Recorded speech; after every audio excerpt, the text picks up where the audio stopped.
একটা ভূমিকম্প হবে পৃথিবীর পূর্ব দিকে। পৃথিবীর পূর্ব দিক মানে এই যে ভারত, পাকিস্তান, বাংলাদেশ, শ্রীলঙ্কা, ইন্দোনেশিয়া, ঠিক আছে, এই সিঙ্গাপুর, এই যে কন্টিনেন্ট মালয়েশিয়া, এটা পৃথিবীর পূর্ব দিক। এদিকে একটা ভূমিকম্প হবে। তারপরে 7 পৃথিবীর পশ্চিমে একটা ভূমিকম্প হবে। পশ্চিম মানে বোঝেন না? পশ্চিমা বিশ্ব না, সৌদি আরব না, পশ্চিমা বিশ্ব, ব্রিটেন, ফ্রান্স, জার্মানি, তারপরে রাশিয়ান কন্টিনেন্ট, হ্যাঁ, ইউক্রেন, এদিকে আপনার আমেরিকা, এই পুরো পশ্চিমা বিশ্ব, এখানে একটা ভূমিকম্প হবে বড়। এবং এগুলো এমন হবে যেগুলোতে ভূমি মাটিতে ধসে যাবে, মাটিতে ডুবে যাবে।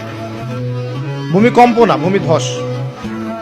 8 পৃথিবীর মাঝখানে মধ্যপ্রাচ্যে একটা ভূমিকম্প হবে, যেখানে আমাদের সো কল্ড আমিরুল মুমিনিনরা থাকে, এদের এখানে একটা ভূমিকম্প হবে ইনশাআল্লাহ। আর 9 ইয়েমেন থেকে একটা আগুন বের হবে।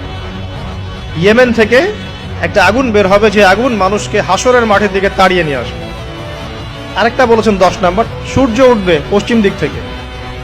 সূর্য উঠবে পশ্চিম দিক থেকে, তাহলে আর সময় নাই, পৃথিবীর সময় শেষ।